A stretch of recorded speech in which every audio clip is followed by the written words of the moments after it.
La iridología es el estudio del ojo y en particular del iris. Ya el iris marca una huella genética muy importante en nosotros. Y esa huella genética de alguna forma nos habla de nuestras tendencias, nuestras predisposiciones. Pero ¿cómo hacemos ahí cuando las personas tienen una idea ya preconcebida y está la industria de la alimentación, la industria farmacéutica diciéndonos, evidentemente con productos también necesarios, pero vendiéndonos cosas que no nos hacen bien y que nos hacen adictos? ¿Qué haces con un paciente así? Y lo importante, porque en el fondo lo más importante para nosotros es que el paciente tome conciencia de que la salud está en sus manos. Que él es el director de su propio hospital. Exacto. Bien mencionaste a mi padre, ya él observaba el ojo. Entonces estaba tan cerca la lágrima terapia, si las lágrimas salen de los ojos, que... Hay tantos poemas sobre las lágrimas derramadas en la música clásica, la lacrimosa, ¿no? Que está llorando la madre de Jesucristo, que está la Virgen, ¿no? Lacrimosa, ¿qué tiene la lágrima y qué descubrimiento hizo tu padre con respecto a la lágrima? Te cuento la historia.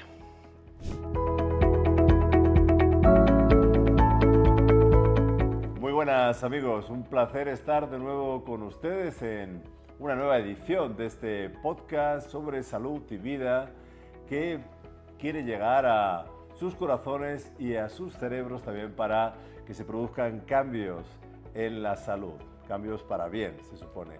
Bueno, pues estoy aquí en Santiago de Chile, un país que me encanta. Borges decía que Chile, su hospitalidad es ancha como sus patios, y es así. Estoy aquí con un buen amigo, con Francisco Fuchs Loja, que es el organizador del 7º Congreso Hispanoamericano de Naturopatía.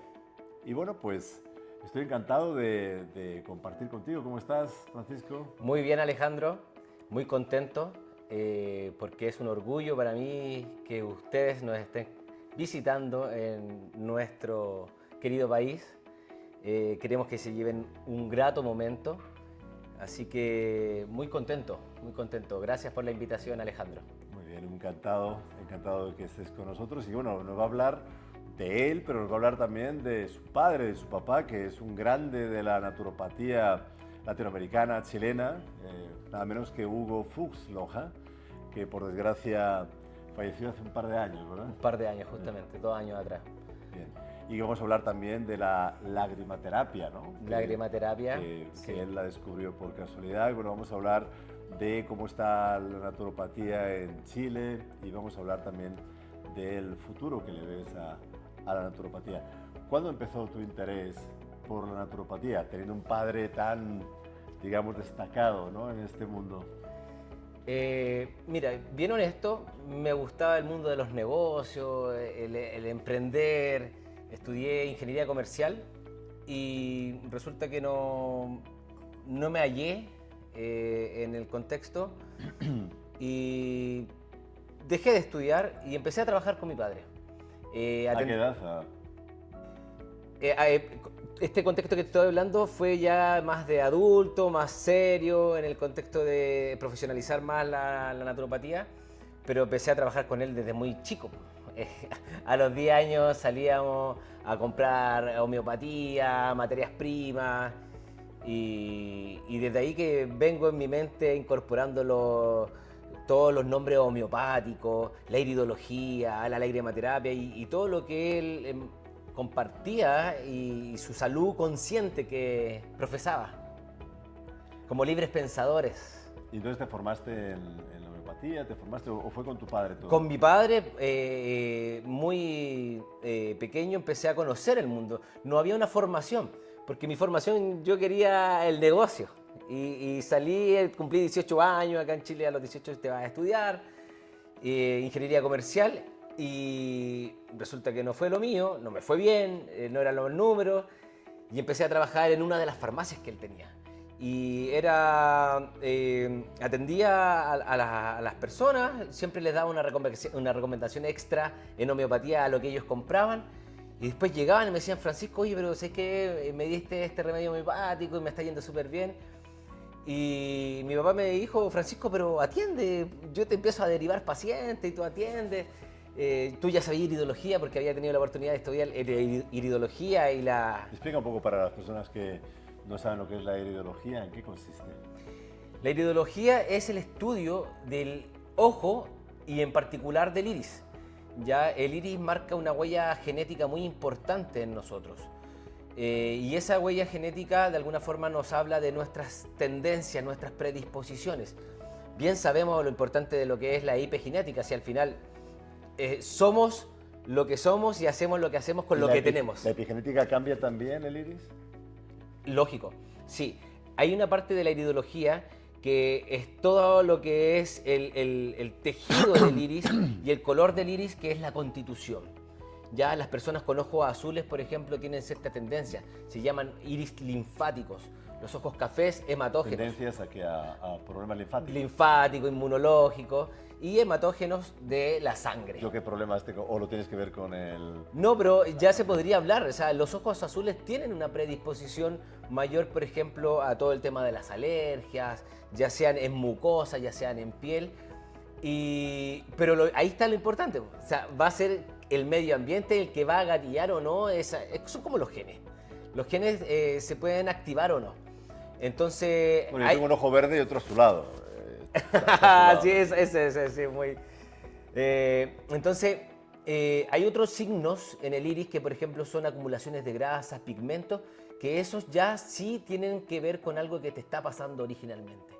Porque esa acumulación... O sea, digamos, ya después del nacimiento. Vamos. Exacto, esos signos no venían cuando tú naciste. Los signos del estroma, del tejido del iris, sí. Pero estos signos que son grasas, pigmentaciones, ya hablan de los desequilibrios metabólicos que se puedan estar dando. Por ejemplo, están las pigmentaciones rojizas, muy común en los ojos azules, que hablan de un desequilibrio del metabolismo del carbohidrato, que con los años se va disminuyendo la metabolización del carbohidrato, y eso ya pasa o porque comemos mucho carbohidrato. Bueno, eso es lo que hace casi todo el mundo. Exacto. Y estas pigmentaciones en los ojos azules se logran ver más fácilmente. Hay un anillo de colesterol que es el arco senil, que se conoce en oftalmología, y ese arco senil, si aparece antes de los 40 años, ya es muy importante hacer una observación más profunda en el metabolismo de las grasas, el hígado. ¿Puede tener que ver con cataratas y todo eso? No, con la parte más cardiovascular. Porque esa misma grasa que se está acumulando alrededor del iris se va a estar acumulando en la arteria y tarde o temprano podría ser conducente a problemas tanto vasculares, mentales o cardiovasculares. Entonces, esa predisposición, verla por medio del iris es muy importante. Entonces, bien mencionaste a mi padre, ya él observaba el ojo. Entonces estaba tan cerca la lágrima terapia, si las lágrimas salen de los ojos, que... Hay tantos poemas sobre las lágrimas derramadas en la música clásica, la lacrimosa, ¿no? Que está llorando la madre de Jesucristo, que está la Virgen, ¿no? Lacrimosa, ¿qué tiene la lágrima? ¿Y qué descubrimiento hizo tu padre con respecto a la lágrima? Te cuento la historia. Un día... su señora... Hace ya muchos años. Hace 28 años atrás. Su señora llorando por la muerte de su padre. Cae una gota... ¿La señora tu mamá? No. Particularmente mi padre tuvo más hijos. Uno de ellos soy yo. Fuera del matrimonio. Y resulta que cae una lágrima en la taza de Patricia.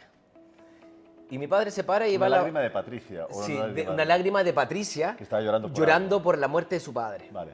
¿Ya? Y cae en la taza y mi padre se para a lavarle la taza. Y le dice, ¿qué estás haciendo?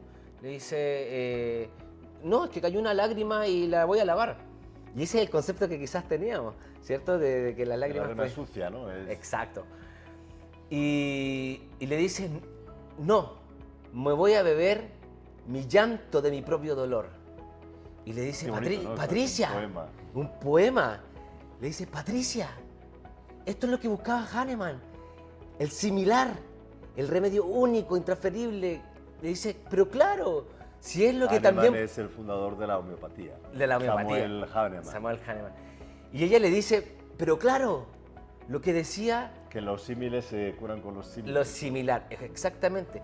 Y le dice, es lo que buscaba, Patricia le dice a ella también en su inspiración, porque fue como una revelación, como una eureka.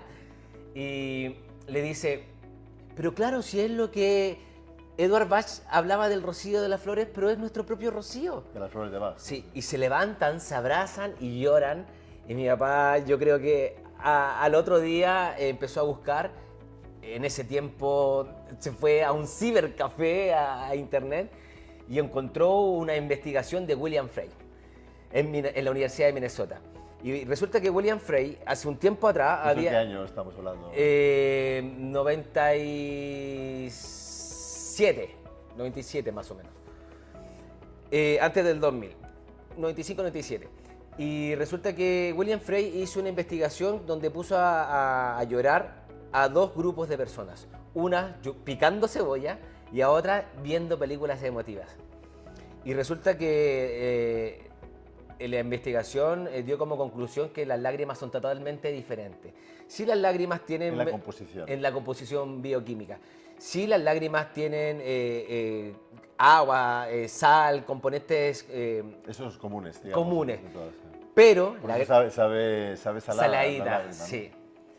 Pero resulta que las lágrimas de emoción se encontraron con un componente que se llama leucina encefalina, que es tan poderoso como la morfina, en iguales cantidades. Y dijo... O sea, que es analgésico y que tiene... Exacto, o sea, y ahí mi padre, muy religioso, de la ciencia, ya la ciencia le dijo inmediatamente que ya había una respuesta, que hay algo, un ingrediente único, personal, que buscaba Hahnemann. Y ahí busca en la religión, busca en la Biblia, y en la Biblia decía, bebe del agua que fluye de la fuente de vida eterna. Y en otras partes decía que nosotros somos fuente de vida eterna. Y él dice, esto yo lo tengo que recomendar al mundo. Y la mayor recomendación para todos ustedes es justamente beberse las lágrimas. El beber, el llorar es un acto tan legítimo del ser humano. Pero ¿cómo haces con las lágrimas? Dejar que fluya. Que fluya, canal, ¿no? pero Por si el... de hecho, si ustedes se dan cuenta, nuestra anatomía, nuestra fisiología y fisioanatomía, las lágrimas se dirigen directamente a nuestra boca. Vivimos en una sociedad, tú sabes, Alejandro... Las personas tienen este rictus más marcado, ¿no? Sí, totalmente. Y ese es el gran mensaje que dice mi padre. Bueno, aquí todo el mundo tiene que llorar. De partida tenemos que cambiar la creencia y el paradigma de que llorar nos hace débil. No, al contrario. Y cuando lloras de risa, cuando alguien llora de alegría, sería... Exacerbar la alegría. Sería, pero también sería a nivel bioquímico, tendría más que ver con la lágrima del dolor y no con la del... Lógico, porque hay una emoción detrás. De hecho, incluso mi padre en el libro, Lágrima Terapia, Medicina de Origen Divino, él cuenta la historia de que la madre de Francisco de Asís tuvo una historia, un pasado, cuentan, que él se había... De los animales, ¿no? Sí, Francisco de Asís, el pastor de los animales. Pero cuentan, antes de ser pastor, él tenía una vida bien bohemia. Y resulta que su madre no podía llorar, pero ella sufría tanto por su hijo y le rogaba tanto a Dios porque él cambiara o que encontrara el camino del Señor. Y ahí aparecen las lágrimas de fuego. Y mi padre decía que incluso si a lo mejor la lágrima no se expresaba, las lágrimas de fuego, la emoción tan potente que emanaba la energía, que logró un cambio en Francisco de Asís. Y todos lo conocemos como el gran pastor de los animales. Entonces, yo creo que va más allá. Tú sabes que en cuántica, mientras más pequeño, más poderoso es. Ese es el principio básico de la homeopatía, ¿ya? La colisión de dos átomos genera una bomba nuclear. Sí, cuando la solución es digamos, C o es mayor que no. Exacto. Masaru Emoto, por medio de la memoria del agua, nos explicó cómo por medio del pensamiento podemos transmitir al agua. Hay experimentos que lo hacen los niños. donde ponen arroz con agua y ellos empiezan a transmitirle emociones y según crece de una forma u otra, ¿no? Exacto. Entonces ahí te das cuenta que el ser humano y en la naturaleza, mientras más sutil, más potente Eso es. lleva a pensar en la fuerza que tienen los pensamientos. Y una persona que es incapaz de llorar, porque hay personas que lo dicen, yo nunca lloro, ¿cómo hacen para llorar? Porque yo, por ejemplo, he tenido experiencias con plantas sagradas como la ayahuasca, donde de repente salían lágrimas, digamos, muy antiguas, ¿no? Pero si no es... mucha gente, de hecho, cuando muere una persona querida, se quedan paralizadas, se quedan frías, ¿no? ¿Sabes qué, Alejandro? Yo muy sinceramente creo que esas personas necesitan terapia, necesitan poco a poco reconectarse. Porque te puedo decir, ya, sí, la persona está viviendo la emoción, pero cuando tú te das cuenta, cuando dices que no pueden llorar, es porque han negado muchas emociones, reprimido muchas emociones. Y es como una armadura que te pones en la vida, que se va oxidando con el tiempo y después ya toma un peso que es insoportable. Entonces, yo creo que la terapia en sí es la escucha activa, es el poder llegar profundamente a esas emociones y poder comprender que ya no hay que ser duro ni darle el favor a la sociedad de que no hay que llorar. Fíjate que los niños, había experimentos, bueno, realmente no sé si era la idea que fueran experimentos ahí en Rumanía, donde los niños en las inclusas dejaban de llorar. Al cabo de unos días, cuando no les hacían caso, dejaban de llorar. Entonces, si te fijas, muchas personas comen mal, se alimentan mal, porque no escuchan a su cuerpo. El cuerpo llega un momento que deja de llorar, deja de quejarse, deja de dolerte este órgano, este otro, ¿no? Entonces, sería como liberar a través de la lágrima todo ese bloqueo emocional. Exacto. Dentro de todo lo que se investigó, Freud, él hacía con sus pacientes catarsis de llantos. Y después del llanto venía la sanación. Y tú lo sabes, o sea, aquí en Chile tenemos el dicho, guagua que llora no mama. Y eso es algo biológico y uno de los sistemas de defensa del ser humano que viene intrínseco. En España se dice el que no llora no mama, en general, no solo para las guaguas. En general, exacto. Entonces, es un mundo maravilloso donde tú te das cuenta que Masaru Emoto, él, por medio de la memoria del agua, nos enseñó... Los mensajes del agua, ¿no? Se llama el libro. Los mensajes del agua. Un gran libro. Sí. Con las fotos de todos los cristales, diferentes aguas. Exacto. Muy impactante. Perdona, te estaba interrumpiendo. En el fondo, ese es el mensaje para todos ustedes. O sea, dejemos de reprimir el llanto. Si tenemos alguna emoción, yo le cuento particularmente, te lo comenté en la tarde, Alejandro. Hace un par de días iba en mi auto, manejando al trabajo, y dije, wow, lo orgulloso que mi papá estaría con este evento, con el 7º Encuentro Hispanoamericano de la Naturopatía. Y me largué a llorar de inmediato, o sea, las lágrimas no fueron una cosa de segundo. Y así me voy tomándome mis lágrimas en el auto, porque en el fondo estoy transmitiendo ese legado por medio de la acción de beber las lágrimas conscientemente, porque ese es el gran mensaje. Y además son lágrimas, en este caso también de alegría, ¿no? Porque De alegría, y exacerban la alegría y esta emoción de que todos estemos acá, y lógicamente van a sumar a la salud íntima, emocional y física también, ¿por qué no?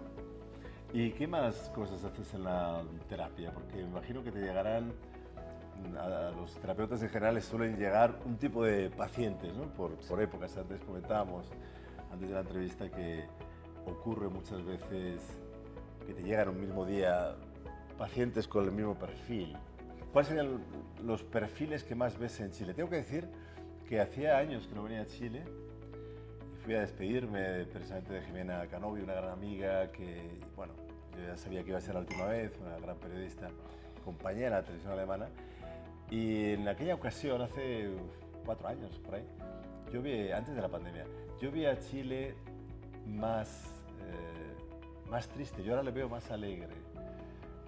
Pero ¿qué tipo de dolencias hay ahora en Chile específicamente, en tu consulta aquí en Santiago? Mira, yo creo que el mayor número de personas, su problema es sistema digestivo.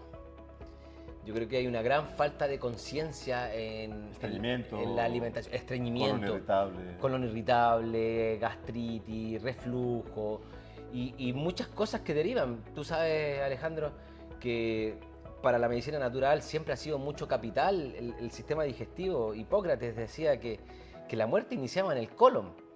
El padre de la inmunología, Ilya Mechnikov, él decía que estudió las bacterias, decía la muerte inicia en los intestinos. Y lamentablemente los intestinos en el fondo hace alusión al viejo aforismo, somos lo que comemos. Entonces, es una de las grandes problemáticas de hoy en día en Chile. Y va a depender también del sector etario, del ciclo vital en que esté viviendo la persona, porque mucho problema osteoarticular en las personas ya después de 50 años, demencia senil y cosas que se están Pero tiene dando. mucho que ver con la alimentación también. Es que todo. O sea, en el almuerzo conversábamos que en los años 70 satanizaron las grasas por ciertos estudios que relacionaron las grasas animales con los problemas cardiovasculares. Y eso fue la gran entrada de la agricultura por el medio del trigo, Sí, los sobre aceites. un estudio de Ansel Keys, era el principal investigador. Exacto. Pagado por la Universidad de Harvard.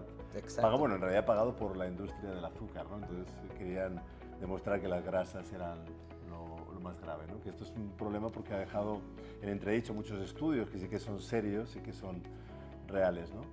Pero ¿cómo hacemos ahí cuando las personas tienen una idea ya preconcebida y está la industria de la alimentación, la industria farmacéutica diciéndonos, evidentemente con productos también necesarios, pero vendiéndonos cosas que no nos hacen bien y que nos hacen adictos? ¿Qué haces con un paciente así? La toma de conciencia. La toma de conciencia. Tú sabes que dentro de los principios naturopáticos son nosotros como doceres, como docentes, como educadores, y es crear el cambio de conciencia.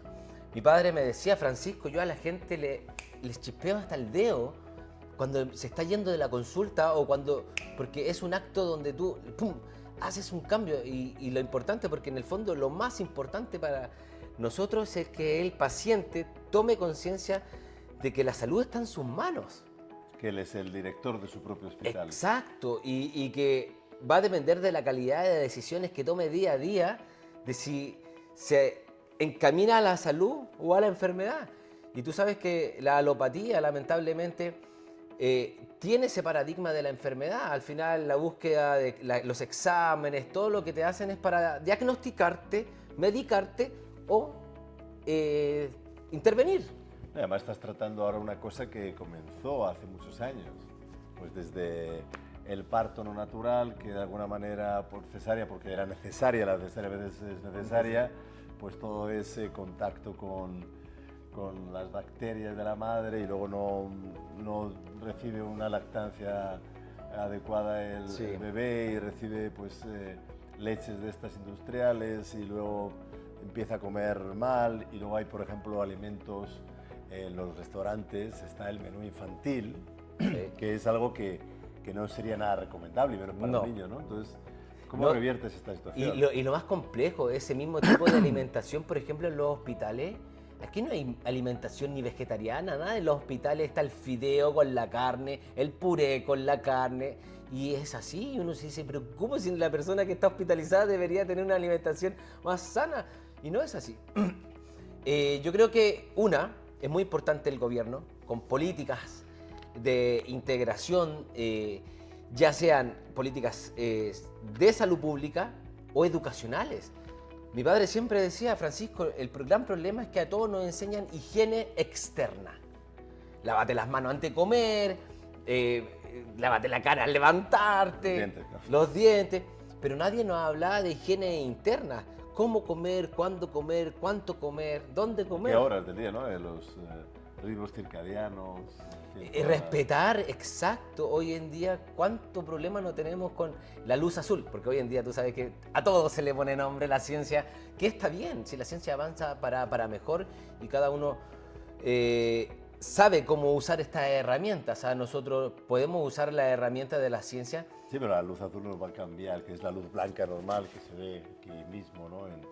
en este hotel pues estamos rodeados de luz azul que no tiene ningún problema si es a la hora adecuada, claro. Porque Exacto. las personas antiguamente pues o bien estaban al fuego o bien incluso la luz incandescente tenía otro efecto bien diferente porque no tenía luz azul, ¿no?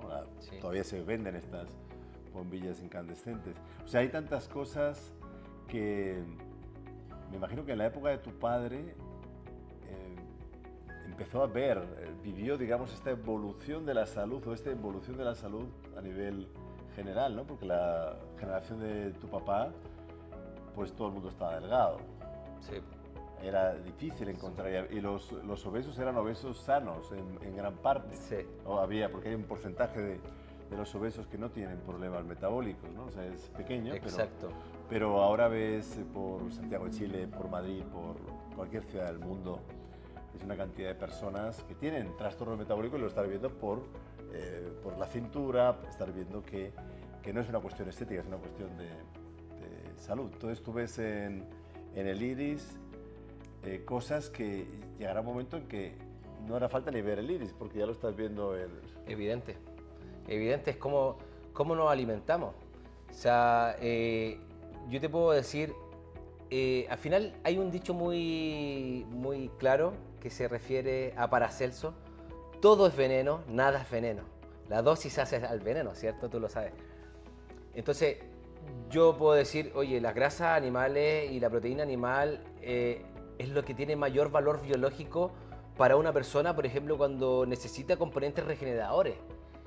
También te puedo decir que el vegetarianismo también es bueno. O sea, en el verano ser vegetariano y alimentarse de plantas hace una detox también. Y en el invierno quizás te alimentas con más calorías, más grasa y a lo mejor hasta lácteos, sí, también. Pero en el fondo los extremos son los dañinos. A ti que te gusta mucho y que eres un sabio de la medicina china, bien sabemos, los chinos tienen un dicho que dice que el ser humano cuando llega al extremo es cuando se convierte en su propio peor enemigo. Y el yin se convierte en yang, los chinos están obsesionados por, bueno, que la palabra obsesión no está bien empleada porque es como extrema, ¿no? Pero sí el equilibrio. En el equilibrio, ¿no? Encontrar el equilibrio.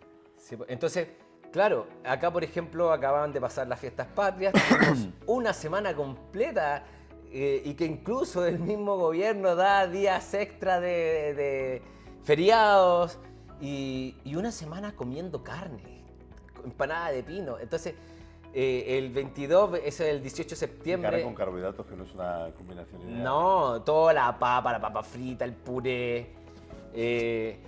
Y resulta que 22 de septiembre, porque esto es el 18 de septiembre. Aparte están muy buenas las empanadas de pino. No, sí, son muy ricas, sí, pero en su justa medida, ¿cierto? Entonces, claro, yo puedo validar comerme un asado o una barbacoa, como le llaman también, pero si me como un asado todos los viernes y todos los sábados, todos los meses, lógicamente que tarde o temprano puedo hacer un desajuste metabólico. Y eso no quiere decir que te prives de la comida. Cito mucho a mi padre, él citaba mucho a la Biblia, decía que es más malo lo que sale de nuestra boca que lo que entra en ella, y que ha dejado todo a simiente para vuestra sanación. Ahí están las plantas de poder que recién menciona una. Sí, a lo mejor el hecho de vivir una vida emocional más plena, con el amor, para mí el principal valor de salud es el amor. Entonces las personas en las zonas azules de la ONU, por ejemplo en Cerdeña, que son las más longevas del mundo, pues comen, bueno, pues cualquier nutricionista moderno podría decir, pues no es tan perfecto lo que comen, ¿no? Pero el movimiento, el sol, el contacto con el amor, el llanto. Estas personas además seguramente habrán aprendido a llorar porque se les muere toda la gente que no llegan a ser tan longevas como ellos, ¿no? Entonces, sí, eso es una cosa importante. Pero tú entonces ahora, ¿qué es lo que haces con estos pacientes que comen mal, que están en las fiestas patrias, que no están conectados con la alegría de un trabajo como el que tienes tú, que te llena, o como el que tengo yo y estoy aquí con ustedes, haciendo algo que me llena? Eso es un valor caro. Pues seguramente tú has tenido que hacer muchas cosas en tu vida que no te han llenado. Entonces, cuando no te llena algo y no te queda más remedio, pues uno tiene que aprender también a aceptarlo, ¿no? Porque hay personas que no pueden salir de un trabajo que no les gusta, pero están las relaciones tóxicas, Todo. ¿Qué haces con una persona que está ahí Mira, en ese laberinto? a nivel clínico hay una respuesta y a nivel social es esto, el Congreso mismo. Tenemos un instituto de naturopatía, la ONG de naturopatía abrió las puertas a muchas personas para que se conociera y pudiera... Hacen trabajo social también. Totalmente. Por ejemplo, uno de los programas más importantes que hemos hecho para mujeres víctimas de violencia intrafamiliar. Y resulta que la validación del problema es porque ellas no tienen recursos económicos para poder salir de la casa y hacer... Y el Estado no se encarga. No se encarga. Entonces, ¿qué es lo que hicimos? Pero no hay teléfonos de... Sí, de no, sí, emergencia, no, hoy en día acá a en nivel Chile... legal, judicial, sí. No, hoy día en Chile se ha respetado mucho a la mujer, pero en el fondo igualmente piensa que hay muchas personas que no hablan, como no lloran, no expresan y no hablan. Entonces la validación del proyecto... En este caso se puede decir realmente que no lloran, claro, pueden llorar internamente. Internamente, exacto. Y bueno, ¿y qué es lo que hicimos? Y fue primero terapia, naturopatía, para todos con iridología. Yo tuve la oportunidad de hacer clínica con ella y ahí uno se da cuenta de cuando cada realidad es más compleja que la otra. Además, le hicimos cursos de reflexología, masajes. Se quedaron con las sillas de masaje, con todos los implementos para hacerlo ella. Para hacerlo ella. Además, también se le enseñó a hacer fitoterapia cosmética, fitoterapéutica. Que les permita también empezar a ganarse la vida. A emprender. Y eso es muy significativo para nosotros. Entonces, si lo llevamos y lo extrapolamos a nivel clínico particular con cada persona con lo que tú me preguntas, es eso. O sea, es que esa toma de conciencia tiene que ser mediante la decisión de generar un cambio consciente.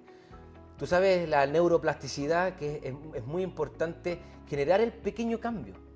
Yo, por ejemplo, si hablamos... La sinapsis. Sí. Exacto. Si hablamos, por ejemplo, de un tema holístico, la tiroides es una glándula que se afecta mucho según el plano emocional. Si tú estás pasando por un duelo, estás pasando por una rabia, un estrés tremendo, se descompensa, pero no quiere decir que haya una tiroides enferma.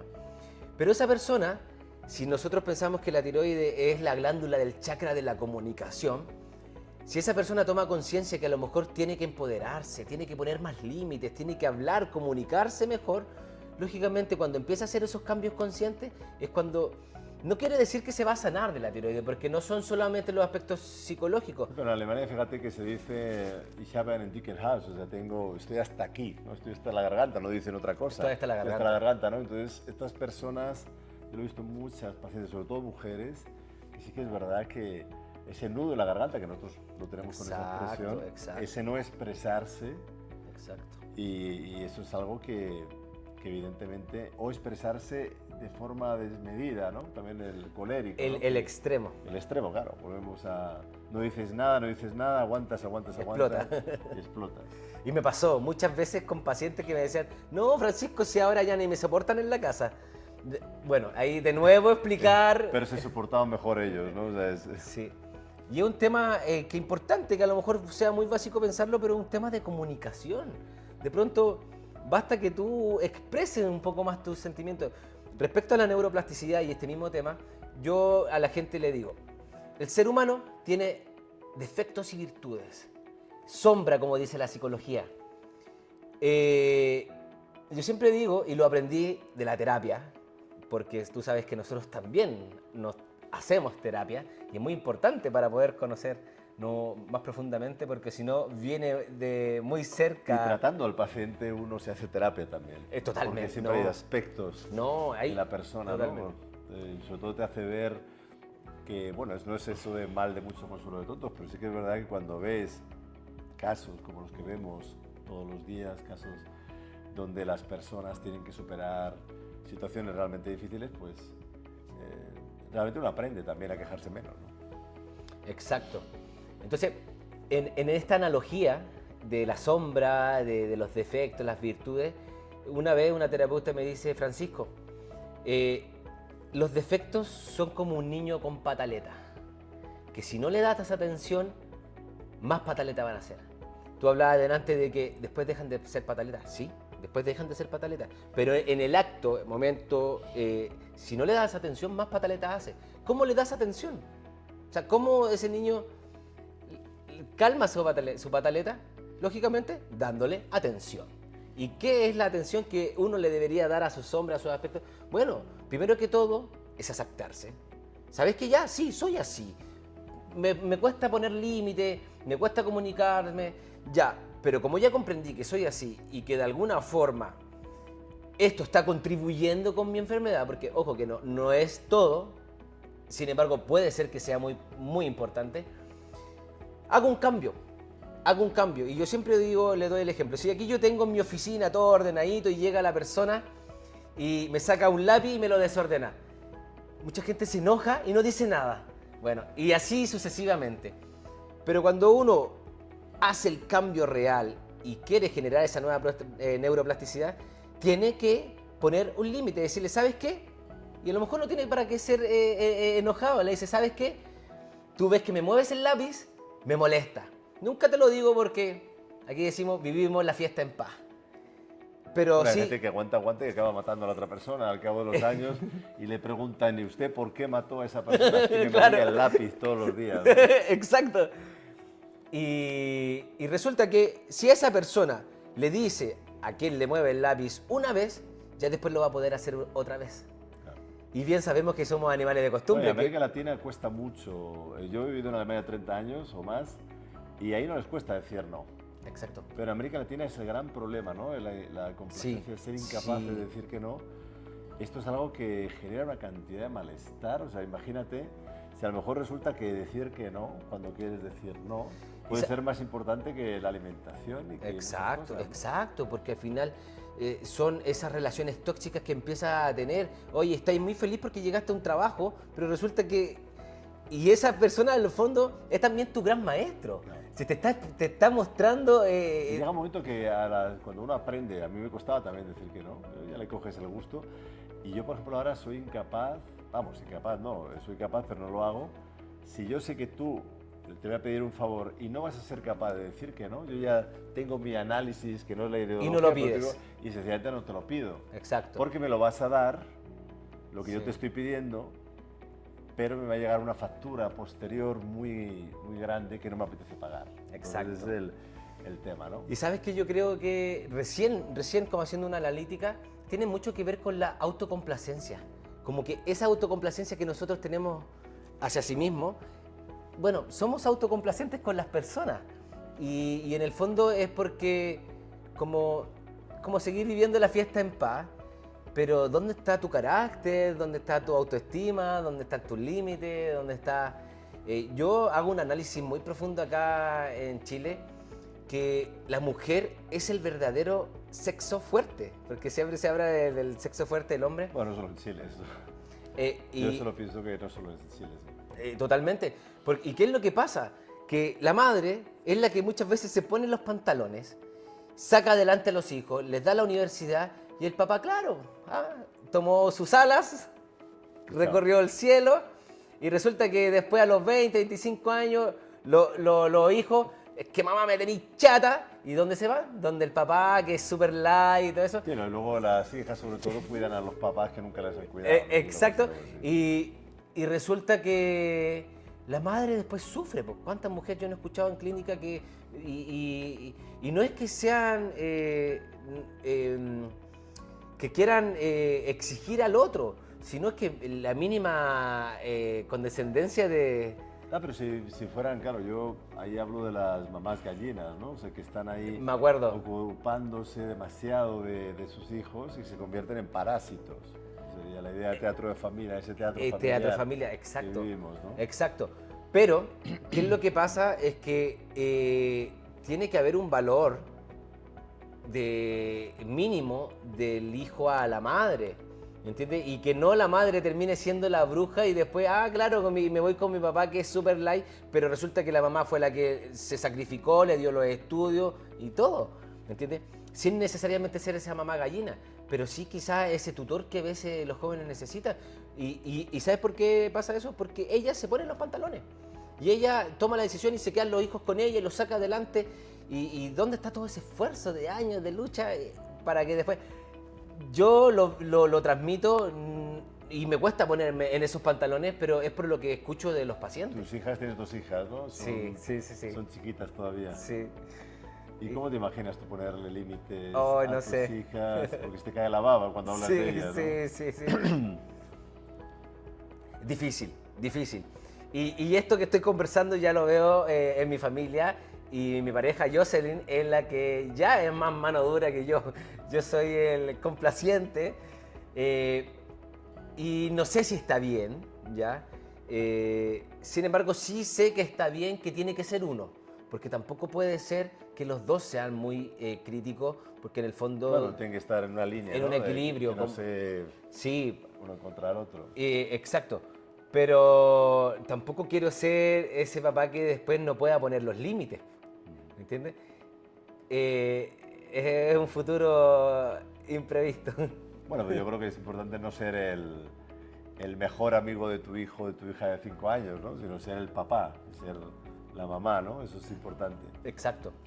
Muy buen consejo, porque en el fondo eso pasa. A veces uno, en la necesidad de tener más tiempo o hacer más cosas, puede llegar a ser como una complicidad de amistad, y no, pues para eso tiene su hermana. Ella es su mejor amiga, eso es su papá. Claro, eso es... Yo cuando veo a los niños, pues en todo el mundo, porque eso es curioso, que ya no es Chile o Argentina o España, si esto pasa en todo el mundo, que ves a los papás con sus niños en el restaurante y les enseñan la carta, bueno, hijo mío, ¿qué quieres, hija mía, comer hoy? Y tienen ahí que elegir los niños, ¿no? Es una cosa absurda, 5 años, 6 años. Exacto. Esto es algo bueno, que es un problema de salud pública, que no sé cómo está en Chile, ¿no? Darles tanto poder, o sea, hemos pasado de los padres que parecía que estaban en un cuartel, que Sí. fustigaban, a los padres, digamos, yo los llamo papanatas, o sea, en el sentido de que no se ocupan, están, digamos, dejando las funciones de padre, y luego tienen en la adolescencia muchos problemas. ¿Esto es así en Chile también? Sí, similar. Es lo mismo, tú vas al restaurante, lo que hablabas delante, menú de niño, nuggets de pollo frito y... Con grasas trans. Sí, y lo viví, soy bien honesto. Un día salgo con mi hija, había una especie como también de carne, pero como con nuggets y papas fritas, y después la noche muy mal del estómago, y decía, no puedo ser tan complaciente, y yo poner más directriz en lo que le voy a alimentar a mi hijo. Aunque es particularmente en una salida que tuve con ella, que le llevé a los juegos y comimos en un restaurante. Pero claro, después de eso pasa una, después pasa otra y otra. No, y luego, ¿qué haces cuando tu hijo, bueno, en este caso tus hijas, quieren algo que no se lo das y protestan? Pues muchos padres lo que hacen es pues dárselo para que no proteste, porque les dejan la tablet o les dejan el celular para que jueguen, y bueno, en fin, eso es una situación de salud pública muy complicada. Y dime, ¿qué proyectos tienes ahora? Porque tú tienes la ONG, ¿no? Naturópatas para Chile. Sí. ¿Cuándo surgió y por qué surgió? ONG Naturópatas para Chile nace aproximadamente hace 8 años atrás, cuando estábamos saliendo de nuestra carrera, naturopatía, y nuestro jefe de carrera nos dice, chicos, no tengo dónde hagan su práctica. Así como, ¿qué hacemos? Y muy particularmente yo con un compañero ya estábamos yendo a centros asistenciales de la tercera edad y hacíamos operativos de salud. Y con los compañeros, Jocelyn, nos juntamos un día y se nos ocurre la gran idea de hacer un operativo de salud. ¿Con tu esposa? Con mi esposa. Llamemos a la comunidad, poníamos afiches en el metro, hicimos mucha publicidad para que vinieran a tomar medicinas naturales. Gratis. El primer operativo de salud fue en el instituto. El instituto nos prestó, porque como no había ni siquiera ¿Dónde te formaste? ¿Dónde me formé? Todas las salas de clase que ya como transformadas en salas clínicas. Y segundo operativo, que pasó, porque esto teníamos que sacar la práctica en cosa de meses, tampoco no era tan... Estará años. Sí. No, pues, y segundo operativo de salud, mi papá nos facilita el centro de terapia que tuviste la oportunidad de conocer, muy grande, bonito, abogado a la... Ocupas ahora, he visto que ocupas el espacio de tu papá. Exacto. Trae la foto de tu papá, es muy lindo, ¿no? Ver esa conexión con el papá, sí. Sí, el legado es fundamental. ¿Y entonces seguiste con estos tratamientos gratuitos? Exacto, llegamos a un momento que habíamos hecho ya 10 operativos de salud, habíamos llegado ya a 3.000 personas y bueno, queríamos hacer un colegio de naturópatas. Pero para un colegio de naturópatas se necesitaban 27 naturópatas acá en Chile ya acreditados. Y nosotros como compañeros... Acreditados por el Ministerio de Salud. Sí, pues, y nosotros como compañeros éramos como 15, no alcanzaba, entonces uno que tenía ideas de leyes dijo, oye, pero hagamos una ONG, una organización sin fines de lucro. Ah, fantástico, pues si nosotros le queremos entregar la naturopatía a todo el mundo, nunca pensamos en negocio, nunca pensamos en nada, solamente que se diera a conocer la naturopatía. Y ahí nace la ONG, haciendo operativos, después empezamos a participar en fondos concursables a nivel privado, después a nivel público, y ahí está la historia que te comentaba delante de las mujeres víctimas de violencia intrafamiliar. Y ya después de unos años vemos la necesidad de crear un instituto, IMN, porque donde nosotros mismos estudiamos, la carrera de naturopatía... IMN significa... Instituto de Medicina Natural. Y resulta que nosotros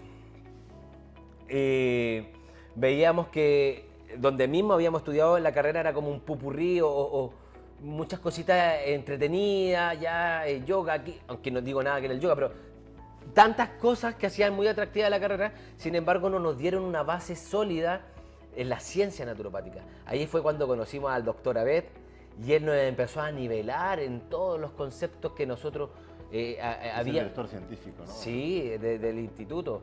Y resulta que gracias a los recursos que ya se habían dado, a la unión, a la fuerza de trabajo, Alejandro, que tenemos todos juntos, pasó muy particularmente que mucha gente se fue de la ONG, muchos compañeros que partimos se fueron de la ONG, porque este era un trabajo altruista, donde había que... Sí, tienen que ganarse de la plata. Por otro lado. Exacto, nada, al contrario. Y gracias a la dirección de Jocelyn, trabajamos, y después empezó a llegar gente que trabajaba alineada igual que nosotros. Y ahí es cuando empezamos a forjar nuestro propio futuro, a hacer nuestro propio camino. Nace Instituto de Medicina Natural. Hoy día podemos tener el orgullo de estar siendo anfitriones acá en Chile del 7º Encuentro Hispanoamericano de la Naturopatía. Y es el fruto, son nuestros hijos, de todo ese esfuerzo, de tantos 8 años trabajando por amor al arte, como se dice. ¿Y cómo te imaginas el futuro, los próximos años? Me lo imagino con ustedes, todos juntos, tratando de justamente hacer más congresos, llegar a muchos más lugares, particularmente... Más parte de la población también. Exacto, difundir más, porque claro, yo me veo en mi clínica, en mi consulta clínica para siempre. Porque me encanta trabajar. ¿Cómo ves tu yo futuro, el Francisco Fuchs Loja de 80 años? Ya es un hombre, bueno, pues tu padre también vivió por ahí, ¿no? Sí, un poco menos, 74 años. Bueno, pues imaginarte con 80 años, mirando, imagínate que estás ahí mirándote. Me gustaría ver... ¿Está contento él contigo? Sí, totalmente. No digo tu padre, digo el yo futuro, el Francisco de 80 años. Sí, estaría orgulloso porque creo que la fuerza del trabajo, el trabajo en equipo, la solidaridad, la humildad muchas veces también, porque a veces hay muchos egos acá que hay que tolerar y ver que todo lo que hemos gestado siga creciendo. Pero desde el futuro, Francisco le ve sentido a todo lo que estás haciendo. Le veo sentido, porque amo y me apasiona la naturopatía. Yo en el curso de introducción a la naturopatía, los alumnos siempre dicen, suena muy referente, pero dicen, profe, usted nos motiva día a día. Estás inoculando, ¿no? Aviva esa llamita. Y eso es lo muy importante. Edward Bach decía que los seres humanos también enfermaban cuando no encontraban su sentido de vida. Yo estoy alineado con mi sentido de vida. Estoy feliz en lo que hago y quiero ver a la ONG crecer, al instituto crecer, que más personas, aunque suene muy egocéntrico, piense como uno, tome más conciencia. ¿Y cómo ves a la gente en Chile? ¿La ves propicia, la ves abierta al cambio? Sí, hoy en día sí, más. Como tú bien te diste cuenta que estamos un poco más alegres.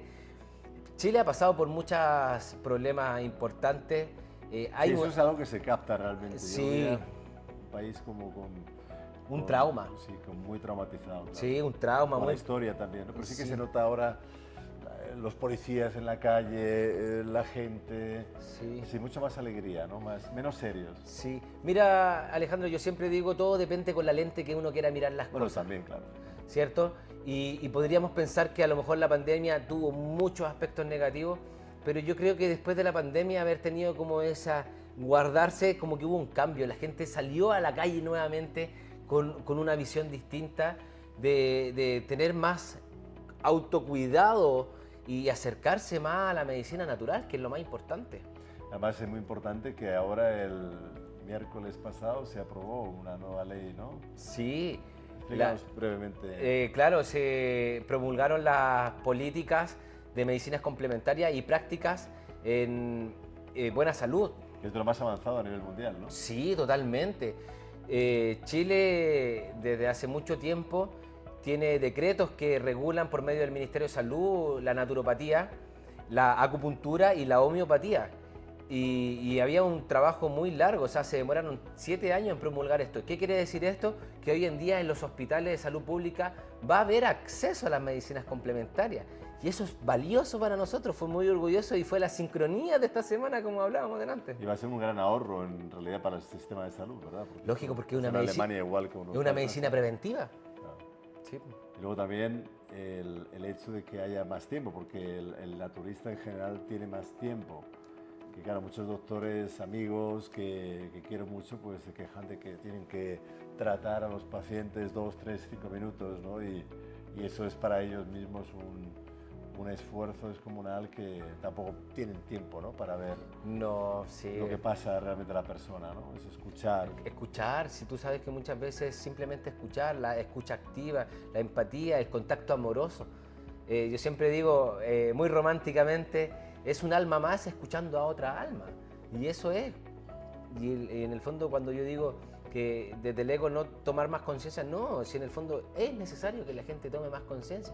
Y para eso estamos nosotros, para poder transmitir esos saberes que son necesarios compartirlo, como lo básico que hacen las células, compartir la información. Pues somos células de un organismo mayor que la sociedad. Sí. Pues ha sido un placer. Si quieres decir a todas las personas que nos están escuchando un mensaje desde Chile para el mundo, un mensaje de esperanza. Sí,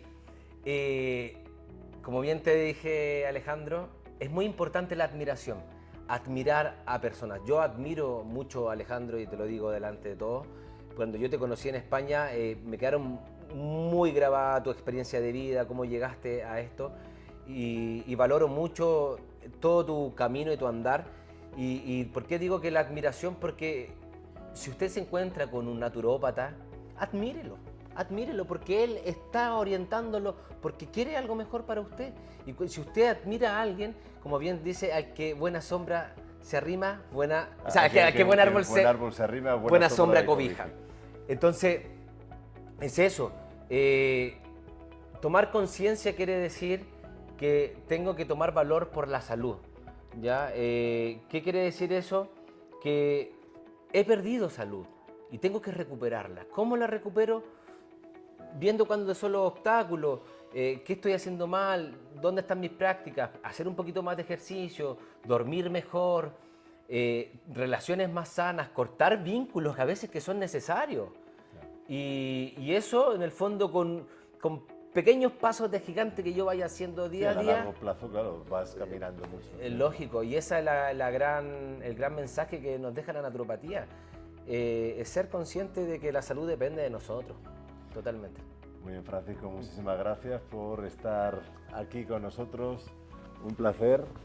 Y bueno, pues ya seguiremos aquí compartiendo en Chile y donde surja, que seguro que surgirá en muchos lugares, porque los chilenos, los alemanes, españoles, los chinos, todos estamos en la misma línea de trabajo y sobre todo es un trabajo en equipo, que es lo más importante, es lo que hablábamos antes de la entrevista, que ya la labor individual ya no vale, y ni siquiera tampoco la labor del paciente con el paciente, sino que tiene que el paciente también poner de su parte. Esto es muy importante. Bueno, seguiremos en contacto en próximos podcasts. Espero que les haya gustado. Suscríbanse al canal y bueno, pues será un placer compartir con ustedes a personalidades importantes, interesantes de la medicina natural y de la medicina en general y de la vida en general, porque en el fondo se trata de la vida, que es lo que abarca la salud y todo lo demás. Bueno, muchas gracias de nuevo. Gracias. Francisco. Un abrazo muy grande y hasta la próxima. Chao, chao.